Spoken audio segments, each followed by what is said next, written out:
Bismillahirrahmanirrahim. Sampurasun. Assalamualaikum warahmatullahi wabarakatuh. Salam sejahtera untuk kita semua. Shalom, Om Swastiastu, Namo Buddhaya. Salam kebajikan. Rahayu. Jumpa lagi dengan saya Umar Hamid di channel YouTube Anak Alam. Baru-baru ini ada saudara saya, kerabat saya, Kondang Waluyo,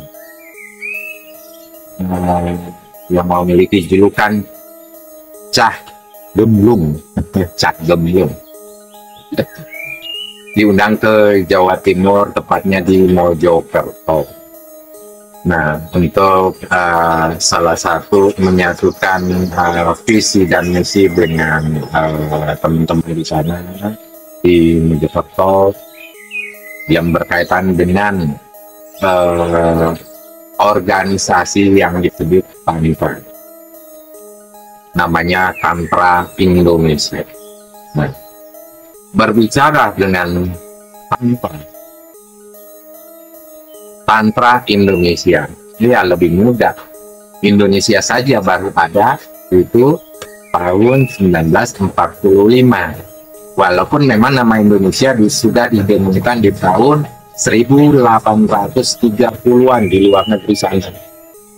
Tapi baru nama Indonesia membumi menjadi sebuah bangsa, menjadi sebuah negara itu di tahun 1945 melalui proklamasi kemerdekaan dan Undang-Undang Dasar 1945, yaitu 18 Agustus 1945 baru ada negaranya. Seperti itu. Dan kemudian bicara tentang juga Tantra Nusantara, ya juga memang lebih tua Nusantara. Nusantara itu ya negaranya disebutlah Majapahit. Nah, ada yang lebih tinggi lagi, ada Galuh Purba.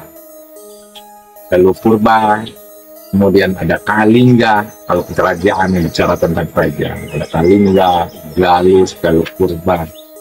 Nah, sebenarnya Tantra ini disebut yang namanya ilmu hidup, ya, seni kehidupan, ya, karena di dalamnya terbanyak dan terdapat ilmu-ilmu kehidupan tentang pengetahuan manusia, seluruh tubuh kita seperti apa, kemudian ilmu alam yang disebut juga ilmu langit itu disebut astronomi, ada astrologi. Nah, kemudian turun ke bumi disebutlah ilmu politik.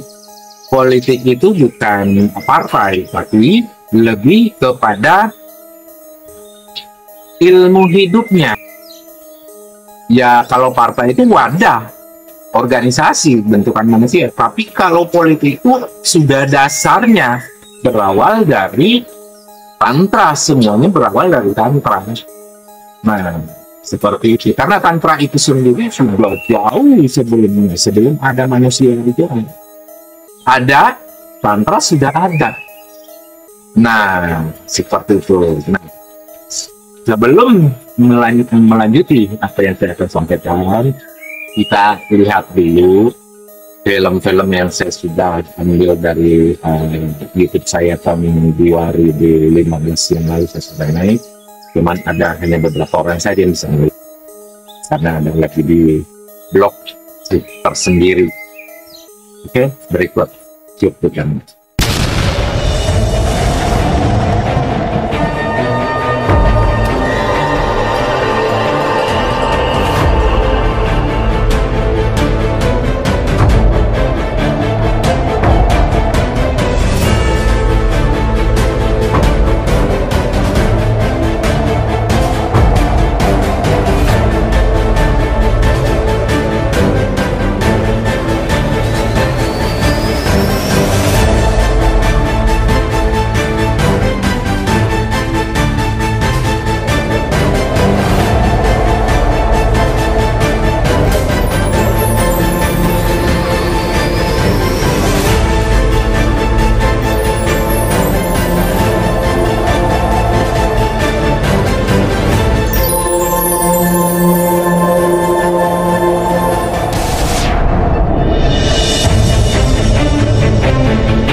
Nggak jadi deh.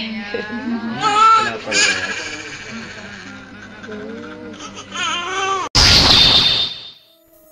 Nah, setelah kita tadi saksikan video film tadi bahwa bagaimana awal mulanya langit dan bumi itu menyatu bersatu, kemudian melalui kun fayakunnya Allah jadi maka jadilah.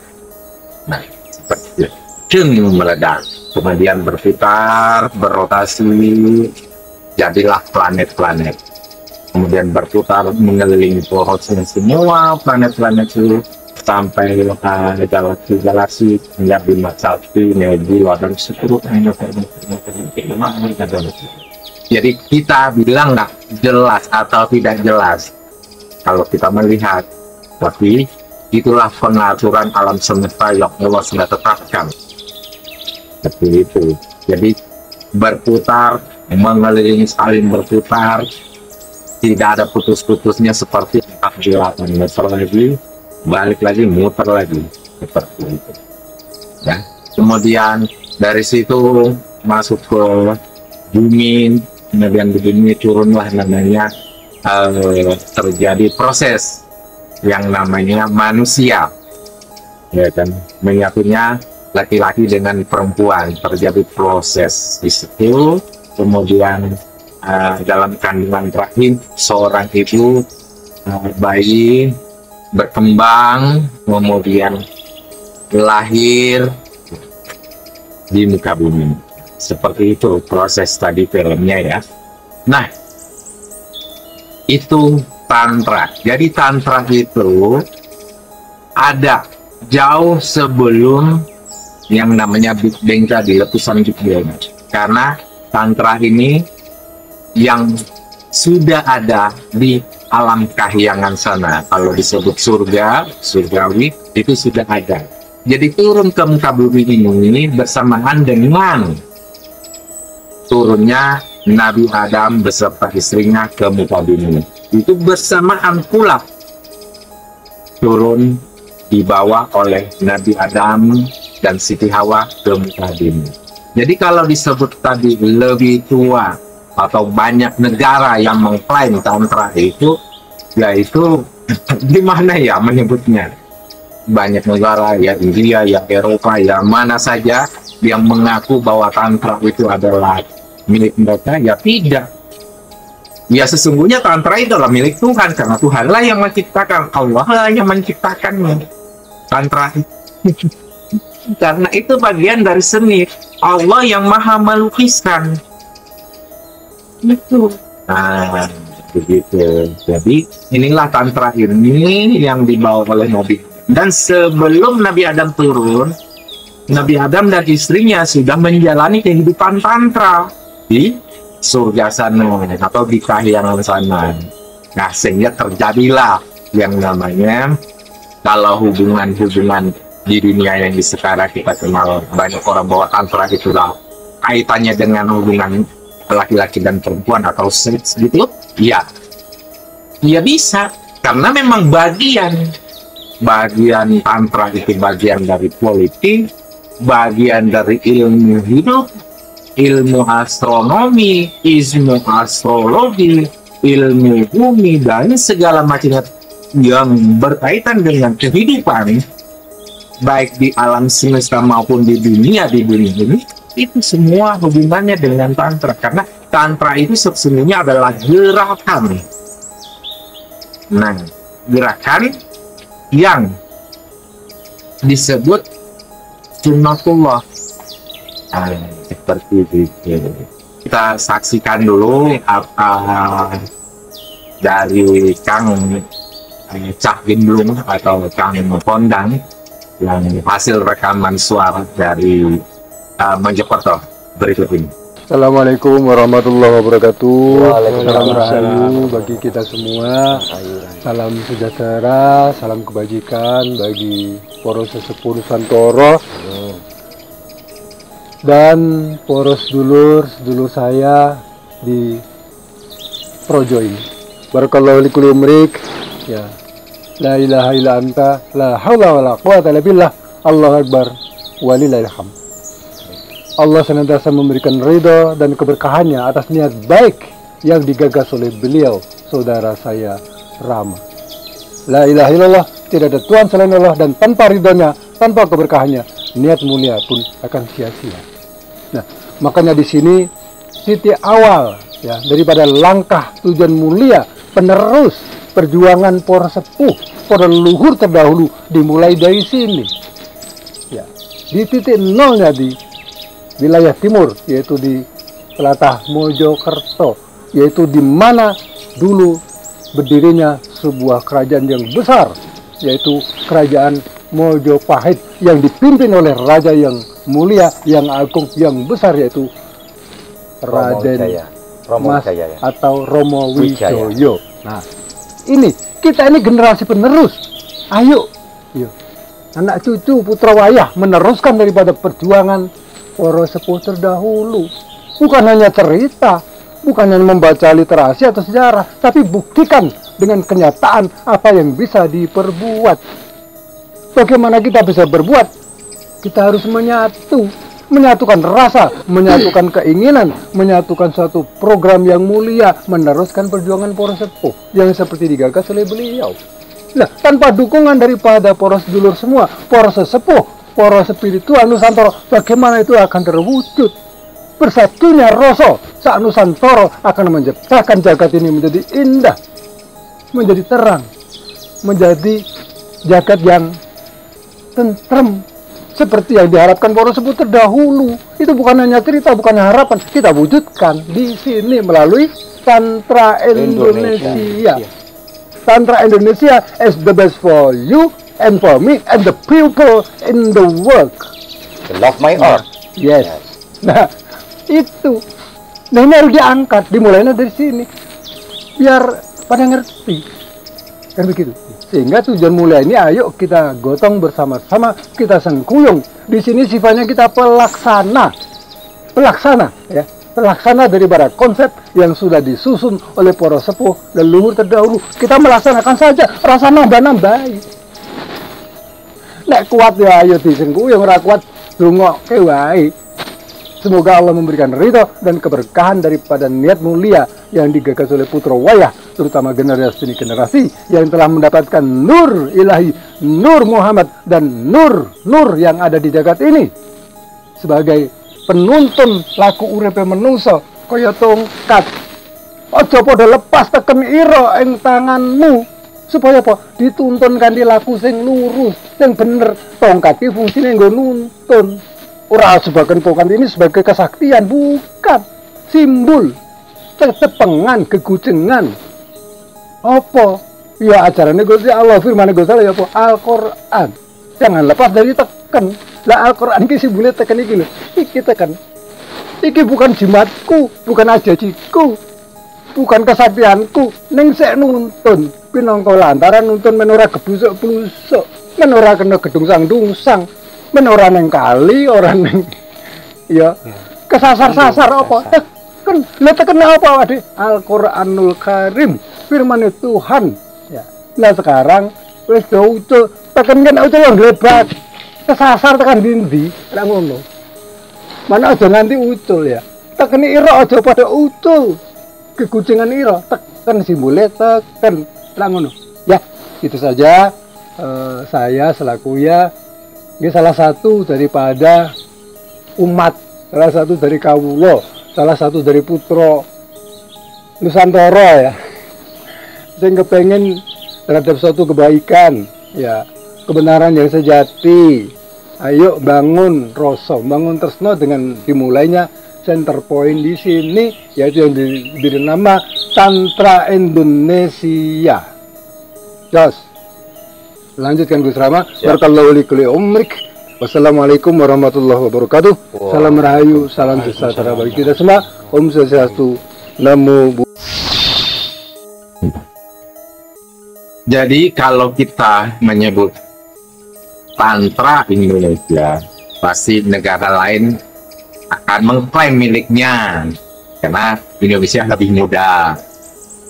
Menyebut lagi Tantra Nusantara, apalagi juga Karena pasti kerajaan-kerajaan lain mengklaim juga tantra itu miliknya. Karena susah kita manusia ini klaim atau negara klaim atau saling mengklaim miliknya, ya itu karena susah kita ini, karena tidak mau belajar bahwa apa sih di balik ini, segala macam kehidupan, seni kehidupan, seni ilmu hidup, pengetahuan dipelajari hanya berdasarkan buku, bukan berdasarkan hati, dipikirkan, direnungkan, diresapi, ya kan, kemudian muncul ke hati. Artinya segitiga, ya kan, kita lihat, kita pikirkan, dijiwai, jiwa belakang sini, kemudian diresapi, di kolbu, baru dia menyatu dengan alam, menyatu dengan diri.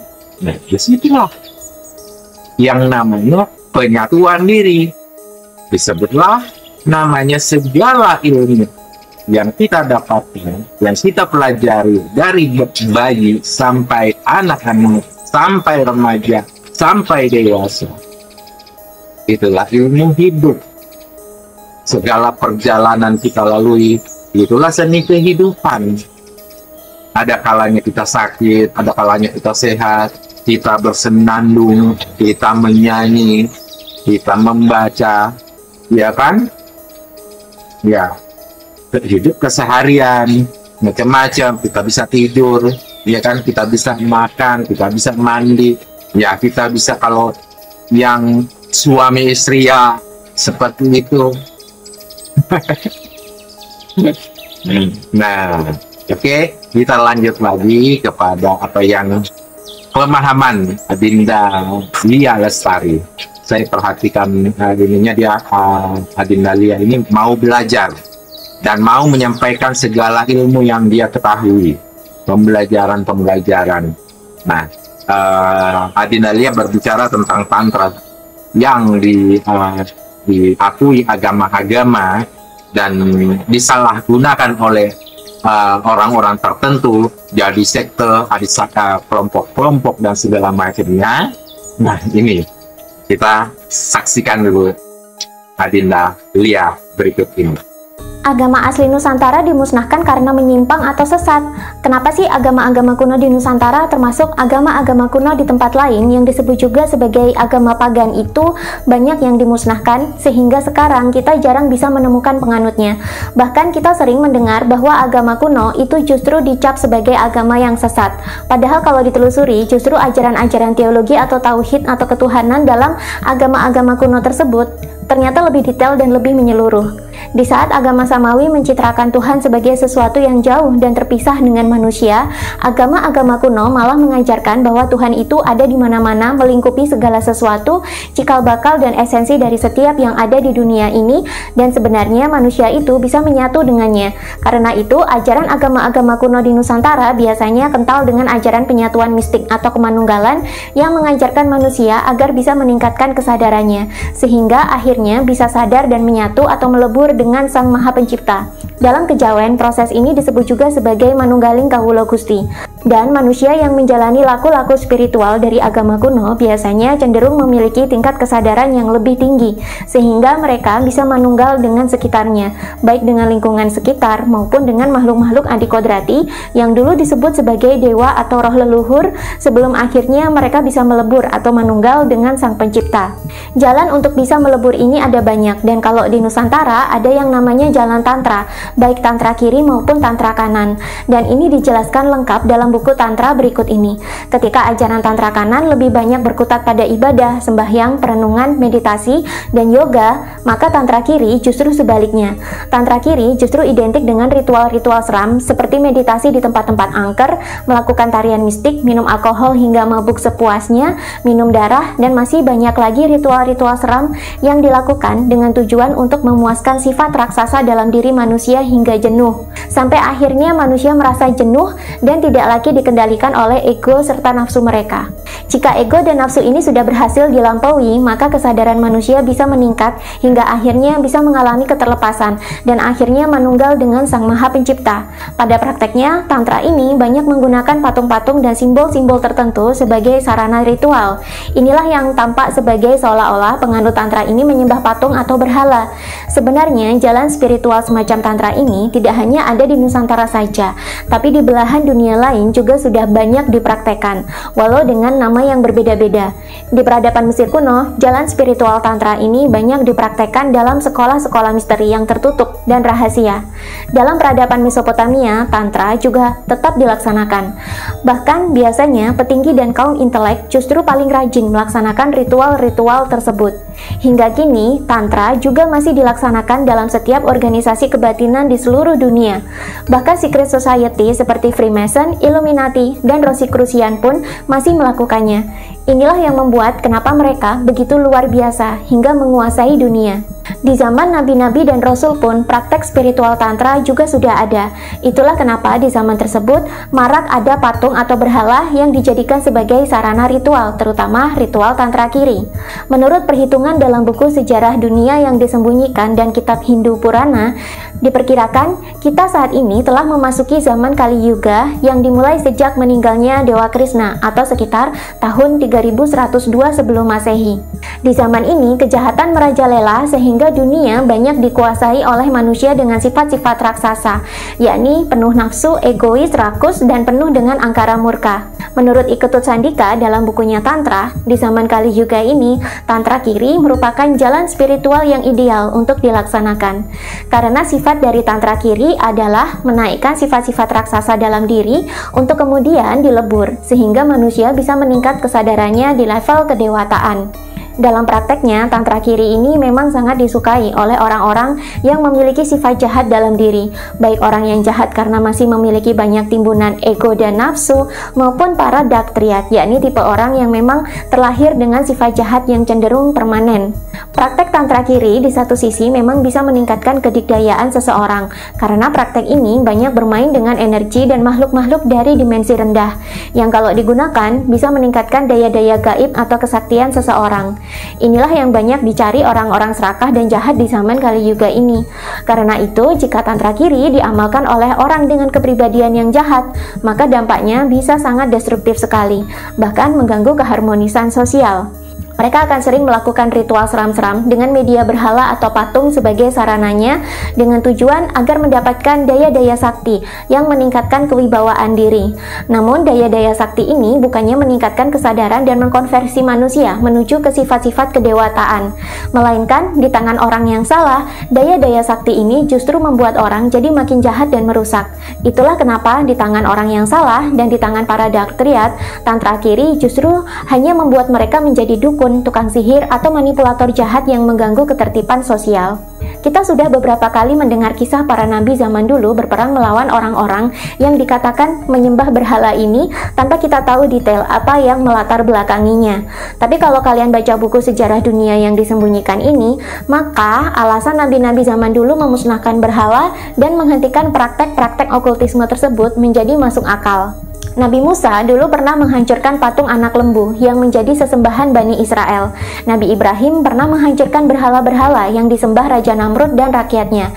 Nabi Muhammad pernah menghancurkan berhala-berhala yang disembah oleh kaum Quraisy di Ka'bah. Yang tidak banyak disebutkan dalam kisah-kisah sejarah Nabi adalah berhala yang dihancurkan bukan sembarang berhala, tapi berhala-berhala yang dihancurkan tersebut adalah berhala hasil praktek jalan spiritual yang sudah ke arah penyimpangan, di mana dengan praktek spiritual tersebut mereka justru ke arah sihir atau spiritual gelap yang hanya berfokus ke mengejar daya-daya gaib yang merugikan dan mengganggu ketentraman masyarakat.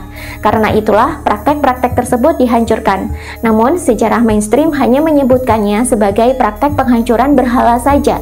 Padahal yang terjadi, yang dihancurkan adalah praktek Tantra Kiri yang sudah menyimpang.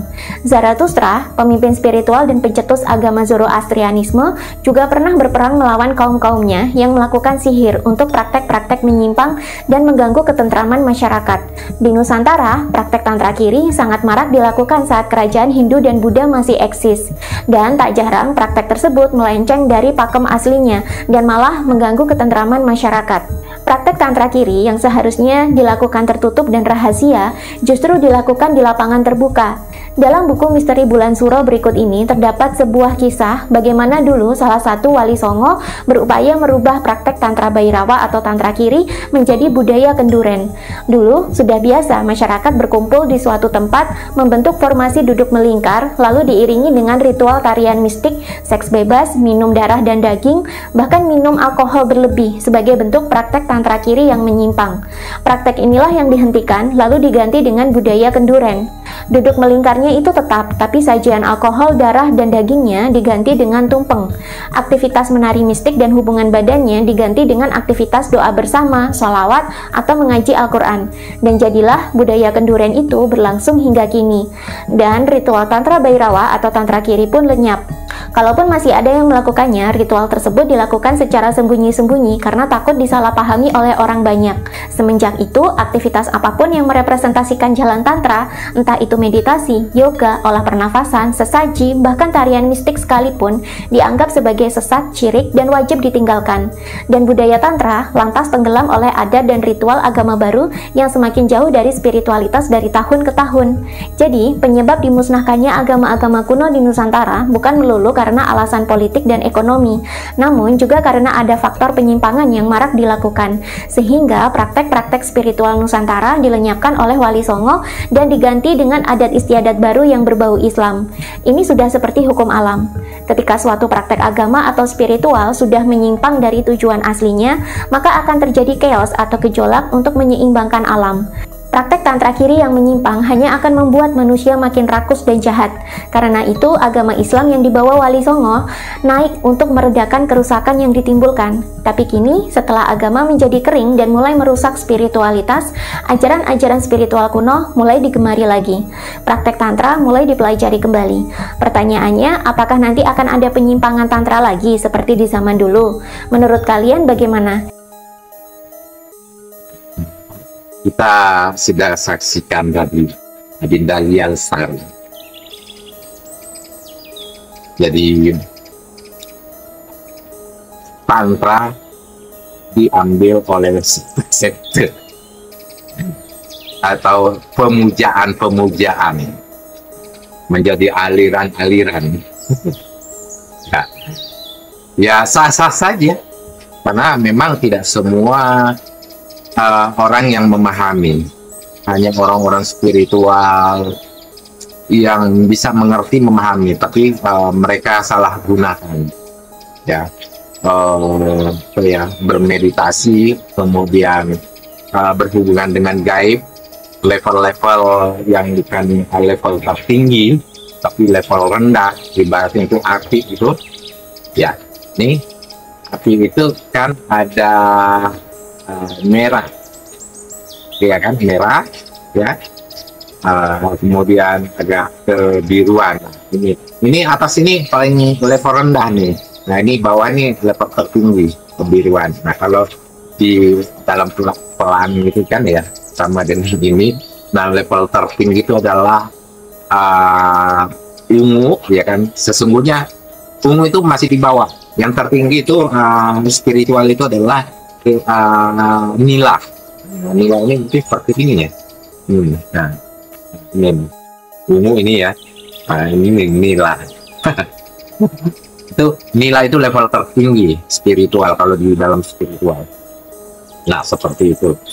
Jadi kita sudah saksikan Lia Lestari, Adinda Lia Lestari, bagaimana menceritakan sektor kelompok-kelompok untuk menjalani ritual-ritual tentang tantra. Kadang-kadang gitu deh. Tapi ya seperti itu.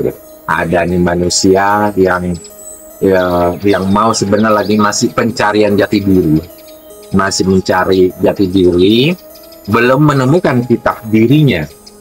Nah ini, bahwa sesungguhnya tantra itu adalah kitab diri dari manusia-manusia ini, ya, kitab alam semesta, kitab diri. Nah pertanyaannya kan, kalau kita yang membaca itu kan ada namanya kitab, yang kita baca itu pedoman hidup, ada kitab Taurat, kitab Zabur, kitab Injil, kitab Al-Quran.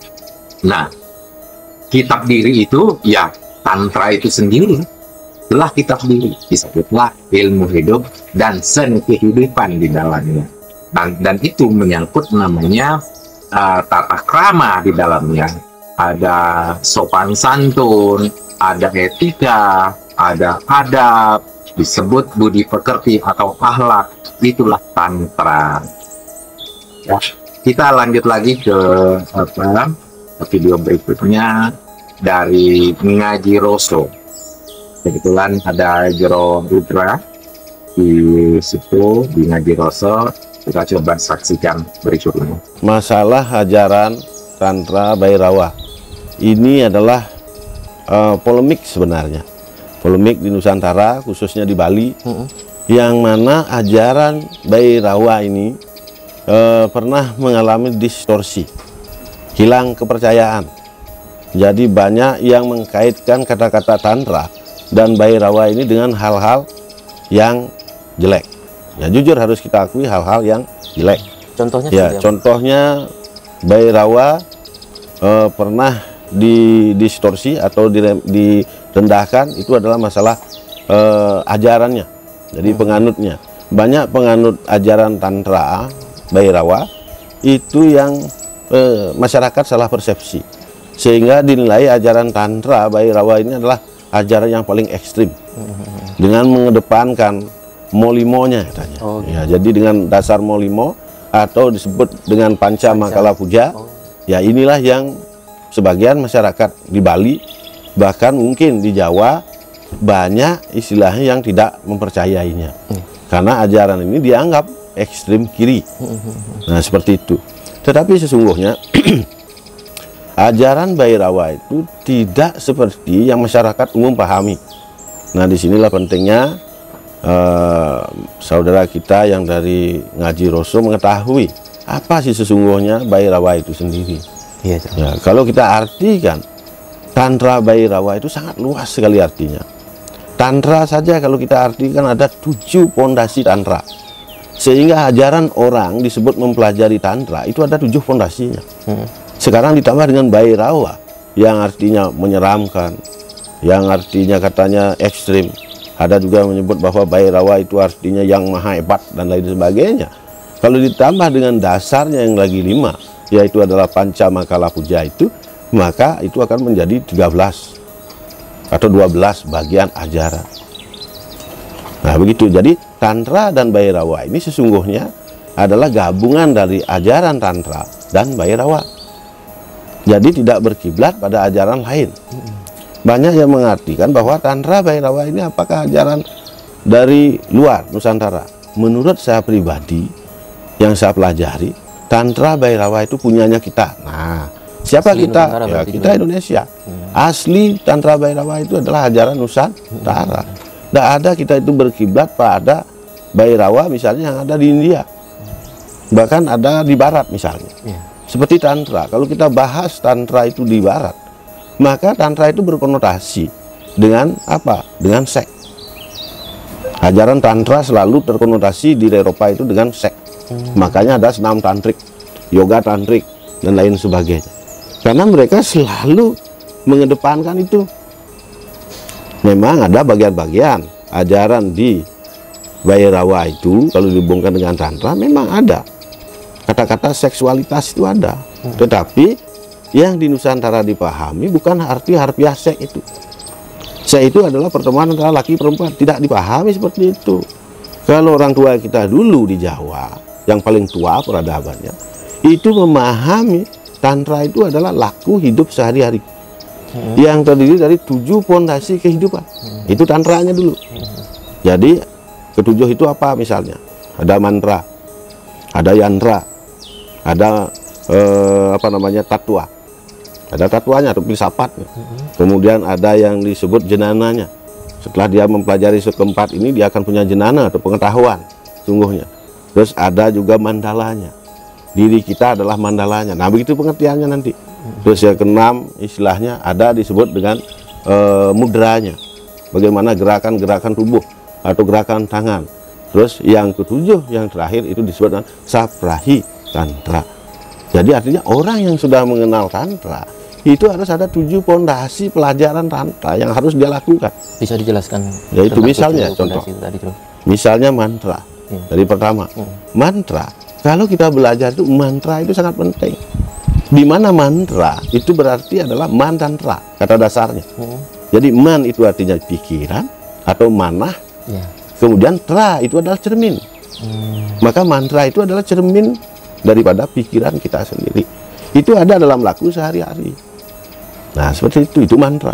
Kemudian ada namanya adalah yantra. Yantra itu adalah simbol. Simbol-simbol laku atau disebut dengan ritual.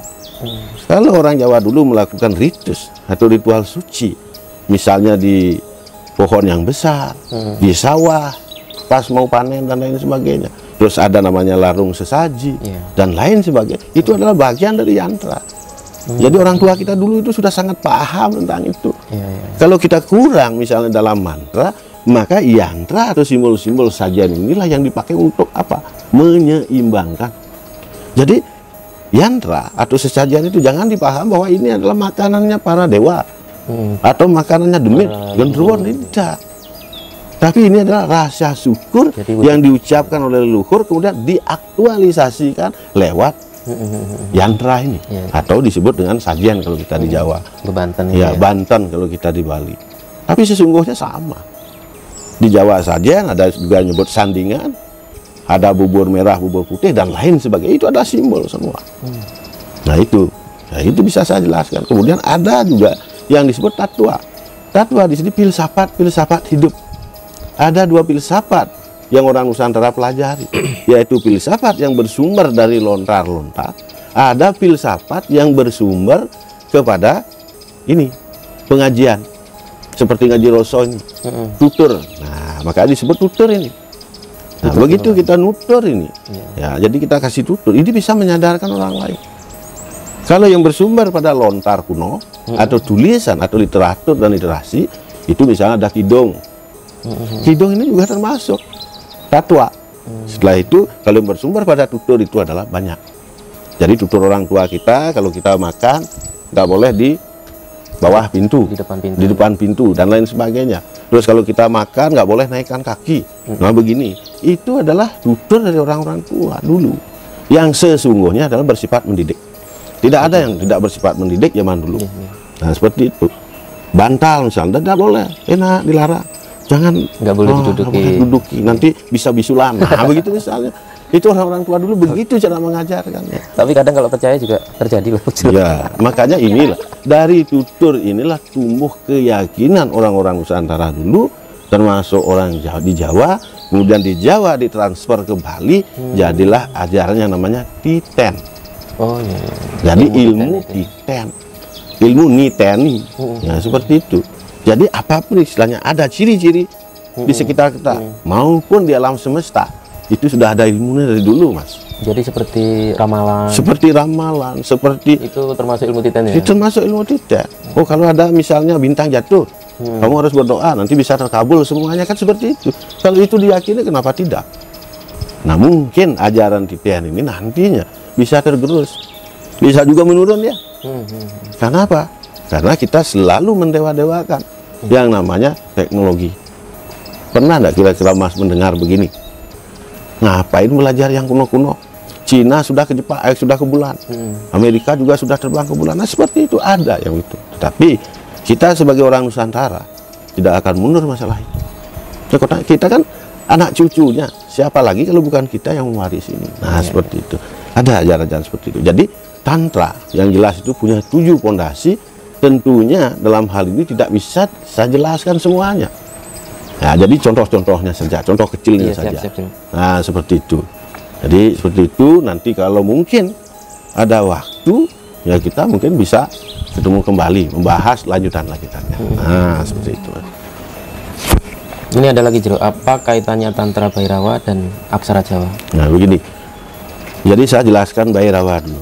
Nah, dalam Bhairawa dikatakan ada 5 paham keilmuan Bhairawa yang disebut dengan Panca Makala Puja. Kalau Makala Pujanya kita pahami, tersesatlah kita. Misalnya mamsa, makan ikan, makan daging sepuas-puasnya. Terus matsya, makan ikan sepuas-puasnya. Mada, mabuk minum minuman keras sepuas-puasnya. Itu maituna, berhubungan seks yang sepuas-puasnya. Kalau kita pahami seperti itu, rusaklah dunia ini. Tetapi begitu pancamakala ini kita itu setiap hari sebenarnya kita udah lakukan, terus bisa kita kuasai semuanya, maka pancamakala puja ini akan jadi pancamakara puja. Itu bedanya. Beda ya. Beda. Begitu kita menyebut mada, mabuk sepuas-puasnya, berarti bukan mabuk minum minuman keras, tetapi kita harus mabuk dengan pengetahuan. Artinya begitu kita mabuk, bangun, terjatuh, kita bangun lagi untuk belajar. Walaupun kita tersandung, bangun lagi untuk belajar. Nah itu maksudnya. Terus maituna, berhubungan seks sepuas-puasnya. Kalau kita artikan harfiah rusak. Maka begitu jadi pancamakara puja, maka maituna itu sebenarnya adalah bagaimana caranya manunggaling kaulolan Gusti di sunat. Artinya ada senggama di sana. Ada sanggama aksara. Nah, ke sana arahnya. Jadi ada aksara ang kalau di Bali, yaitu adalah Ibu Pertiwi, dan ah disebut Bapa Akasa. Ada hu di dalam diri, ada Allah di atas. Kalau ini bisa kita gabungkan ke dalam diri, terjadilah sanggama, sehingga sanggama ini akan menimbulkan kehidupan. Nah begitu kalau pemahaman saya. Nah seperti itu. Jadi jangan diartikan harfiah.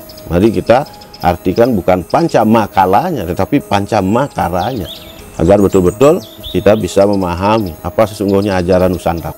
Nah, kita tadi sudah saksikan dari Ngadi Roso Jero Rudra. Beliau menyebutnya ada di dalamnya tantra ada namanya mantra. Nah, mantra kalau Jero Rudra bilang tadi ada man, ya kan? Ya kan, pikiran, kemudian tra itu adalah kaca atau disebut kaca benggala, kaca diri, berkaca diri. Ya. Nah, kalau di bahasa man itu atau men itu adalah, kalau bahasa luar ya, men atau man tulisannya M-A-N, manusia. Kemudian juga bisa disebut laki-laki, men. Kemudian kalau ada lanjutannya berikutnya woman, nah, perempuan, men laki-laki, woman perempuan. Nah kan, men juga kan, manusia. Seperti itu. Jadi kaca benggala berkaca diri, artinya tantra itu adalah ilmu. Kalau digali juga bisa menjadi ilmu titen, juga disampaikan Jero Rudra, ilmu titen di dalamnya, ilmu menerawang segala sesuatu, karena akan beralwak ya, artinya bersemedi, meditasi. Dia akan menyatu itu. Nah, itu jadi yang digunakan para spiritual ini untuk menerawang seseorang atau siapapun seperti apapun, ya itu sudah pasti disebut tantra, ya kan, disebut tantra. Yang kartu tarot, ya penerawang yang ngaku-ngaku ya itu paranormal, spiritualis dan segala macamnya, sadar atau tidak sadar, mereka semua menggunakan tantra karena di dalamnya ada mantra.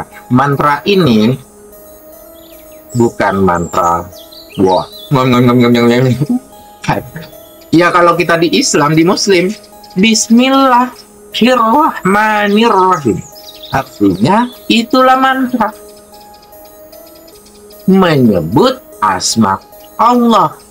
Dengan kasih sayang Rahman Rahim Allah, kita meminta menghadirkan Allah di dalam diri kita, kita angkat. Jadi seberat apapun itu, dengan menyebut asma Allah, kita angkat. Bismillahirrahmanirrahim. Kita makan menggunakan mantra Bismillahirrahmanirrahim. Kita berangkat bekerja mengucapkan mantra Bismillahirrahmanirrahim, memotong hewan atau kurban, mengucapkan mantra Bismillahirrahmanirrahim, ya artinya itu mantra. Nah, baru di dalamnya satu kesatuan dengan suratul Fatihah. Bismillahirrahmanirrahim, alhamdulillahi rabbil alamin, ar-rahmanirrahim, maliki yaumiddin, iyyaka na'budu wa iyyaka nasta'in, ihdinas siratal mustaqim, tunjukilah kami jalan yang lurus. Nah, sesungguhnya tantra itu kalau kita tidak ada Rahman Rahim itu, nah kita bisa tersesat karena tidak ada kata wahai Allah tunjukilah kami jalan yang lurus, maka dia akan nanti tersesat. Itu tunjukilah kami jalan yang lurus. Jadi yang menggunakan tantra sehingga dia tersesat itu karena tidak tidak mendapat hidayah, tidak mendapat bimbingan dari Allah menggunakan itu, atau disebut tidak mendapat izin atau tidak minta izin dulu kepada Allah, maka dia tersesat. Seperti itu. Jadi apa yang disampaikan tadi, mulai dari Cah Gemblung, kemudian Adin Lalia Lestari, kemudian Rudra, bahwa sesungguhnya tantra itu adalah ilmu kita atau ilmu menerawang, karena dari tantra itulah kita bisa juga menerawang astronomi. Kalau dulu kan belum ada NASA ya, nah teropong bintang-bintang, karena itu juga menyangkut nanti bintang-bintang, kejadian-kejadian di angkasa sana menyangkut dalam diri kita, sama juga kayak di bumi, di laut, ya kan, pengaruh dengan bulan laut itu, pasang surutnya air itu ya tergantung dari bulan. Nah seperti itu ya, karena ini juga sudah menjelang maghrib, ini udah malam, lampunya juga sudah ini. Nah kita sementara sampai di sini, bahwa inti dari tantra itu adalah tali pemersatu, alat terhubung, tersambung, pemersatu, seperti itu. Jadi inilah bagian dari karena tantra itu juga bagian dari alam, maka sekiranya manusia tidak mau berubah, maka tantra itulah juga yang akan merubahnya melalui revolusi alam. Jadi revolusi mental pimpinan, perang melawan korupsi itu adalah bagian dari keseimbangan manusia, keseimbangan kehidupan di masyarakat, keseimbangan alam yang selama ini dirusak.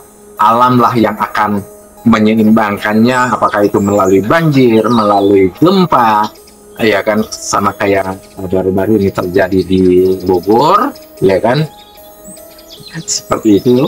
Nah di daerah-daerah lain, kemudian di Myanmar, Thailand, kemudian di negara-negara lain yang memporak-porandakan bangunan-bangunan, ya itu bagian dari kehidupan alam, adalah tantra. Karena sekali lagi tantra itu adalah ilmu keseimbangan yang Allah sudah turunkan ke muka bumi ini dari alam kahyangan bersamaan dengan ledakan Big Bang. Teori Big Bang itu sendiri, di alam semesta berputar roda atau cakra manggilingan itu sendiri. Kemudian dari tantra itulah kemudian yang digunakan oleh leluhur Nusantara, yaitu cakra manggilingan, sebutannya untuk apa? Memayu hayung bawono, atau memperindah alam ini, tidak merusak, tetap memelihara alam itu sendiri ambil sebagian rezekimu dari alam dan sebagianlah kembalikan. Artinya kita dituntut untuk tidak serakah. Seperti itu. Oke, terima kasih. Wabillahi taufiq wal hidayah. Wassalamualaikum warahmatullahi wabarakatuh.